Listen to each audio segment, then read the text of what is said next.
Right, so I got a nice treat for you today. The Colt Canada C7 rifle. This is basically our main infantry rifle that Canada uses. Okay, the Colt Canada C7 is a Canadian assault rifle manufactured by Colt Canada, formerly Dimeco prior to 2005. A variant of Armalite AR-15 and having similar design function to the Colt M16A2. The C7 variants have been adopted for standard issue rifle. Of Canada, Norway Special Forces only, Denmark, and the Netherlands.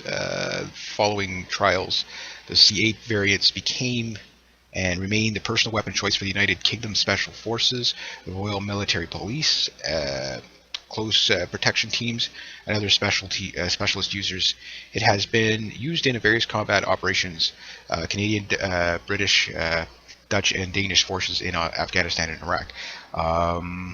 Basically, in 1982 we replaced this? Yeah, 1984 we basically replaced the FNFALs that we had known as the C1, A1, the C2, which was kind of a bit of a machine gun, and we replaced it with basically a lighter caliber. And I remember at the time that there was a bit of controversy, going from a 308 down to the 5.56.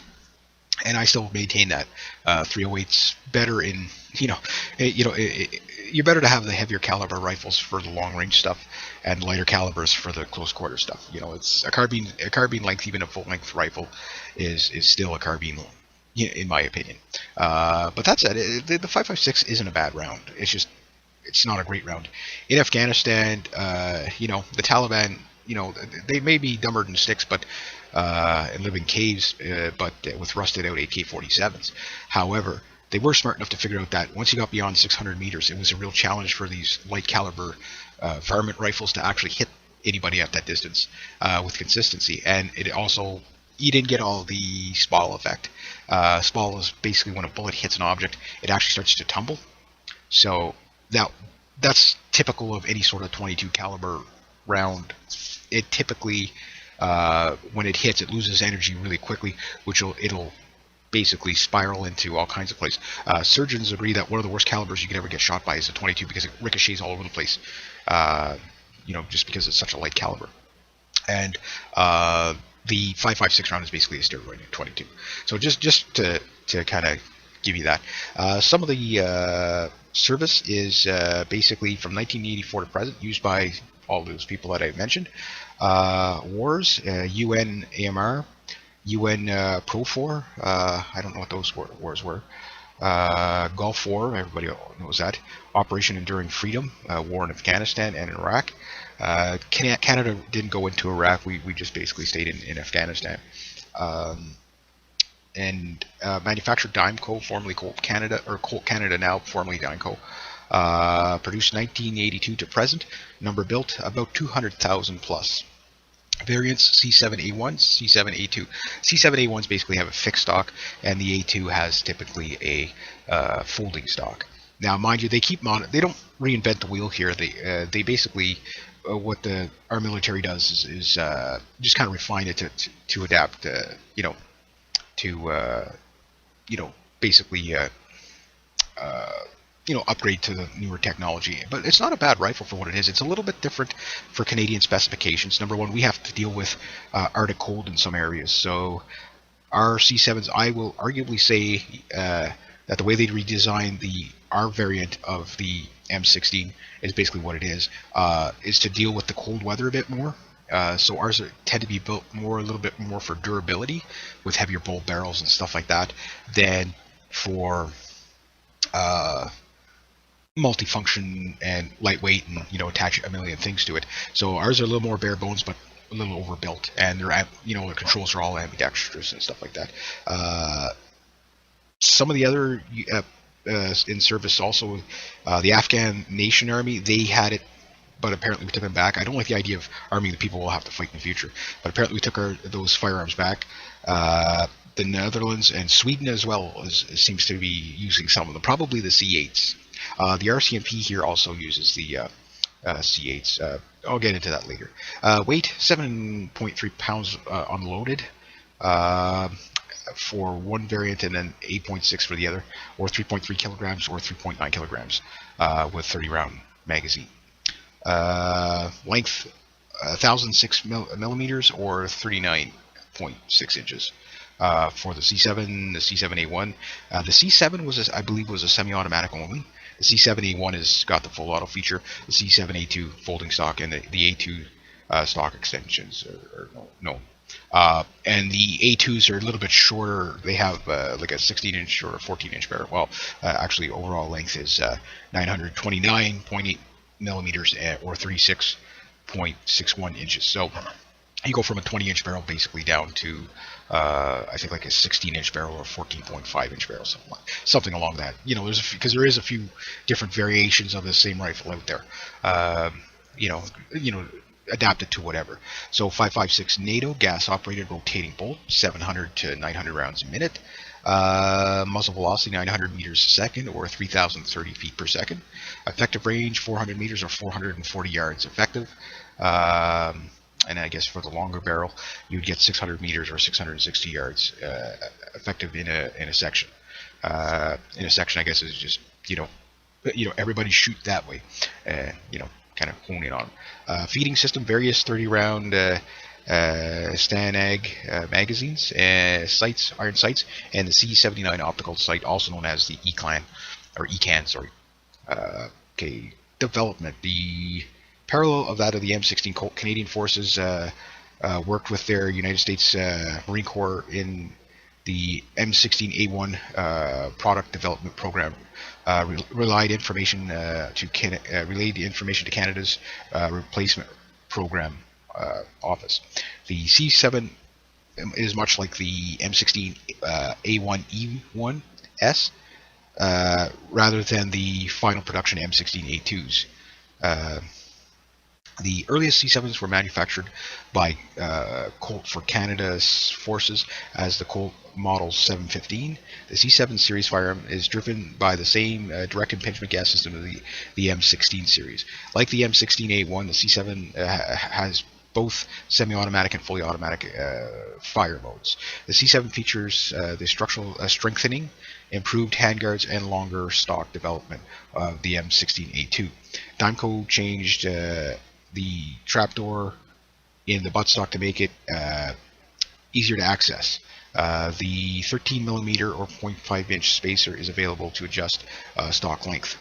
The most noticeable external difference between the M16A2s and the Dimeco's C7 is the retention of the A1 style rear sight. Note so apparent is Dimeco's use of the hammer forged barrels, which Canadians like bull barrels, as the Canadians originally wished to have heavy barrel profiles instead of the M16A2 profile. Also, Dimeco has a different mounting system for the Colt M203 grenade launchers in the C7 rifle family. One thing about the bull barrels, Canadians like bull barrels on everything.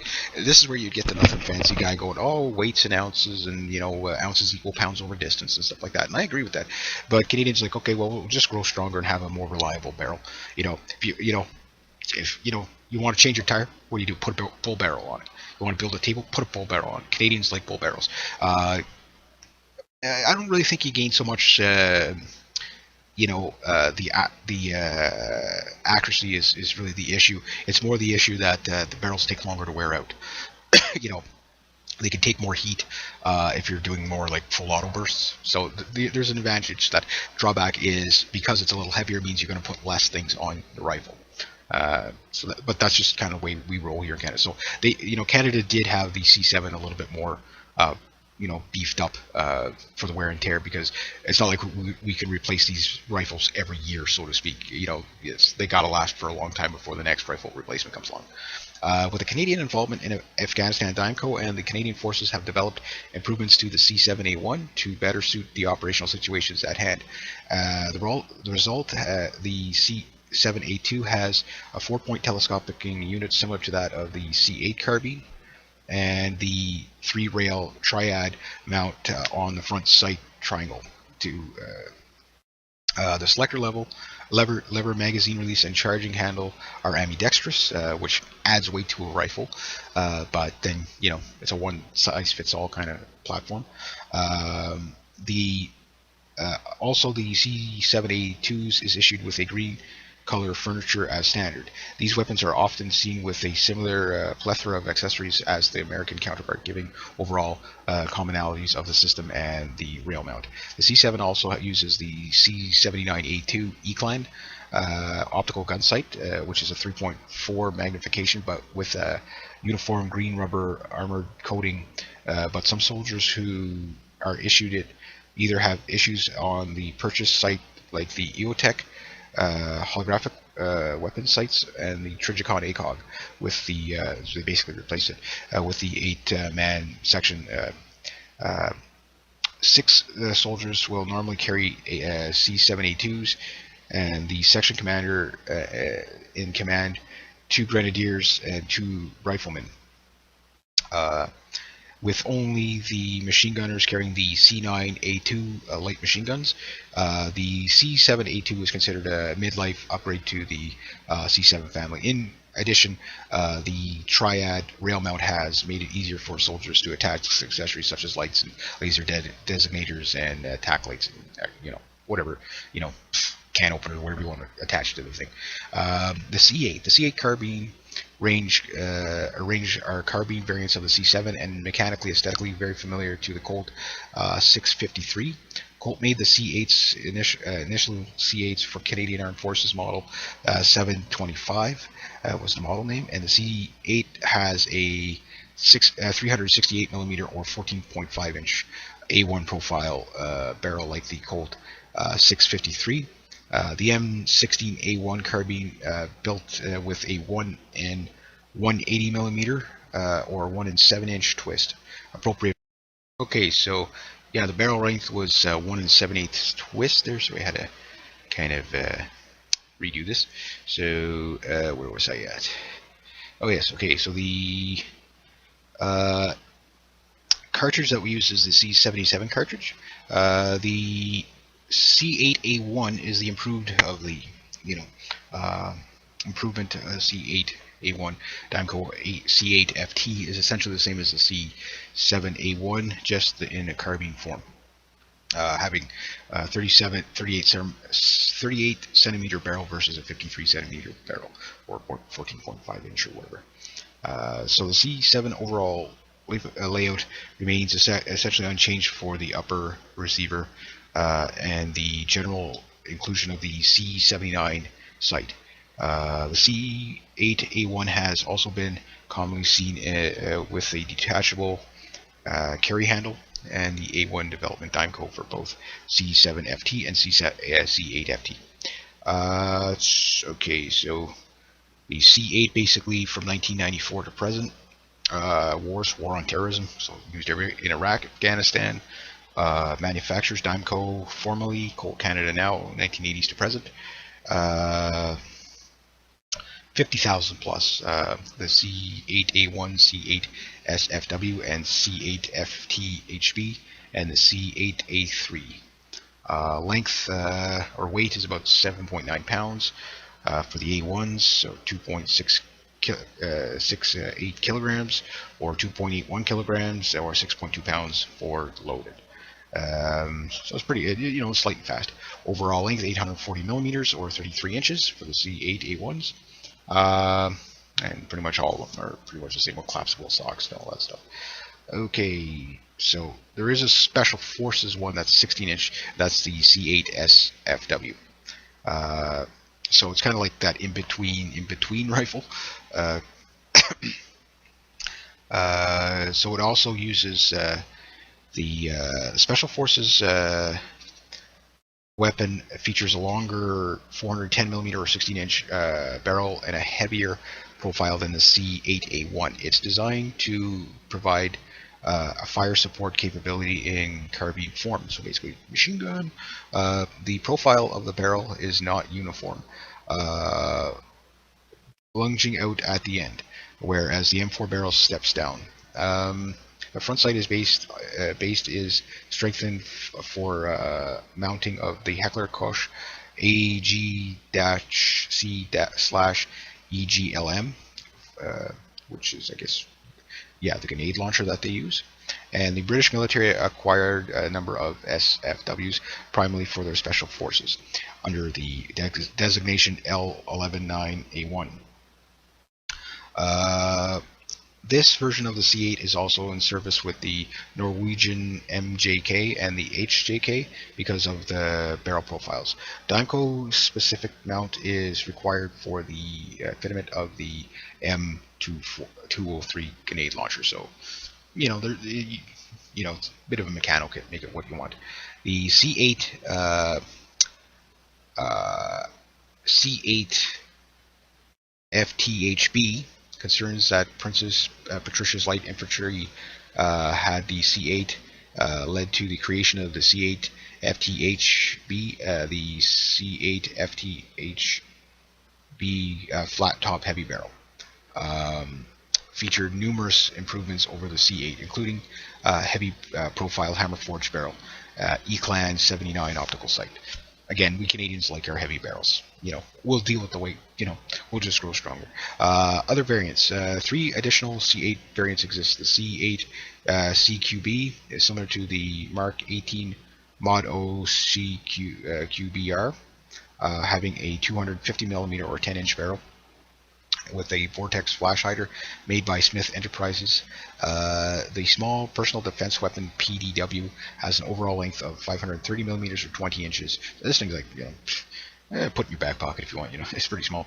The stock fully retracts. It has a 140mm or 5.7-inch barrel and receiver extension that has been shortened by 42mm or 1.65 inches. For further upgrades on the C8 FTHB is currently being slowly integrated. The new version is being designated the C8 A3, and the C8 A3 will combine the C8 FTHB with the upgrades of the found on the C7A2. These improvements include green furniture, ambidextrous fire selector, magazine catch, and extended ambidextrous charging handle. In 2011, the Royal Canadian Mounted Police adopted the C8 as accessory components as their patrol carbine. These rifles have been modified to the semi-automatic only version. Law enforcement in Canada, I believe, cannot have, unless they're SWAT, cannot have full auto. They can only have semi-auto. I believe that's what it is. I might be wrong on that, but I believe that's what it is. Daimco LSW. That's basically the Danish use it. It's just another variant. It's basically kind of heavy barrel. Put a big, 100-round drum on it, and basically use it kind of like a machine gun. So it's kind of a bit of a jack of all trade rifles. They are reliable. They're built again with the heavier barrels for most of them. Our special forces guys are basically the Joint Task Force, which is now known as the Emergency Task Force, or the TPS. Yeah, I guess. Okay, so anyway, users. Afghanistan. Donated weapons were previously used in the Afghan National Army, but the weapons were later returned to Canada. I'm good with that because I don't trust those guys running around, unsupervised with our weapons. They just make matters worse. Canada, obviously we use it. The Canadian Forces and numerous law enforcement agencies, including the Royal Canadian Mounted Police, the Dryden Police, the Hamilton ERT, and Emergency Task Force, or TPS. Denmark, Iceland Crisis Response Unit. I didn't think those guys needed those because they don't have any crime over there. But hey, why not? And the Ministry of Foreign Affairs. Netherlands, used by the military of the Netherlands. Norway uses the Norwegian Police Service, Norwegian Army, Norwegian Navy. United Kingdom, the Royal Military Police, the Pathfinder Platoon, the Parachute Regiment, United Kingdom Special Forces. So you can see Canada is a bit of an arms dealer too. And I think Belgium might be added to that.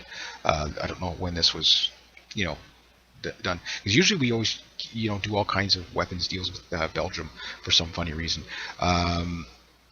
But at the end of the day, it's a decent rifle. Obviously, civilians can't own these in Canada because of stupid gun laws. But I don't see why they wouldn't have a training program. Say, hey, if you want to be able to take this home, just say a 3 week training program in kind of like a civil army. It's like, okay, we'll put you up for 3 weeks. You know, you'll learn the very, very basics how to defend with a rifle like this so that you can safely use it, and then you could be our militia army and reservist status. You could teach the guys a lot even in 1 week, let alone three. It would be a good idea, and then you'd know that the people that have these things at home, like the Swiss kind of do, that we'd be basically invasion proof. But that's just kind of my kind of take on it. So anyway, hope you guys enjoyed. So rate, subscribe, share, comment, like, and there we go.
Okay, hi and welcome.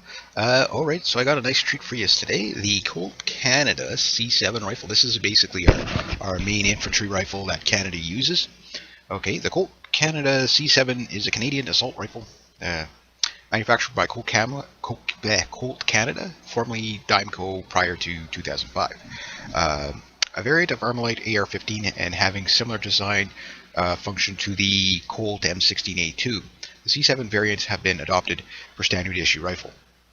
Of Canada, Norway Special Forces only, Denmark, and the Netherlands. Following trials, the C8 variants became and remain the personal weapon choice for the United Kingdom Special Forces, the Royal Military Police, close protection teams, and other specialist users. It has been used in various combat operations, Canadian, British, Dutch, and Danish forces in Afghanistan and Iraq. Basically, in 1982 we replaced this? Yeah, 1984 we basically replaced the FNFALs that we had known as the C1, A1, the C2, which was kind of a bit of a machine gun, and we replaced it with basically a lighter caliber. And I remember at the time that there was a bit of controversy, going from a 308 down to the 5.56. And I still maintain that 308's better in, you're better to have the heavier caliber rifles for the long range stuff and lighter calibers for the close quarter stuff. It's a carbine length, even a full length rifle is still a carbine, in my opinion. But that said, the 5.56 isn't a bad round. It's not a great round. In Afghanistan, the Taliban, they may be dumber than sticks, but and live in caves, but with rusted out AK-47s. However, they were smart enough to figure out that once you got beyond 600 meters, it was a real challenge for these light caliber varmint rifles to actually hit anybody at that distance with consistency. And it also, you didn't get all the SPAL effect. SPAL is basically when a bullet hits an object, it actually starts to tumble. So that's typical of any sort of 22 caliber round. It typically, when it hits, it loses energy really quickly, which it'll basically spiral into all kinds of places. Surgeons agree that one of the worst calibers you could ever get shot by is a 22 because it ricochets all over the place, just because it's such a light caliber. And the 5.56 round is basically a steroid 22. So just to kind of give you that. Some of the service is basically from 1984 to present, used by all those people that I mentioned. Wars, UN AMR, UN Profor, I don't know what those wars were. Gulf War, everybody knows that. Operation Enduring Freedom, war in Afghanistan and Iraq. Canada didn't go into Iraq, we just basically stayed in Afghanistan.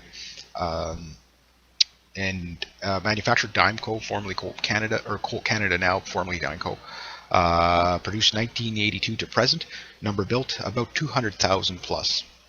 Variants C7A1, C7A2. C7A1s basically have a fixed stock, and the A2 has typically a folding stock. Now, mind you, they don't reinvent the wheel here. They basically what our military does is just kind of refine it to adapt, basically upgrade to the newer technology. But it's not a bad rifle for what it is. It's a little bit different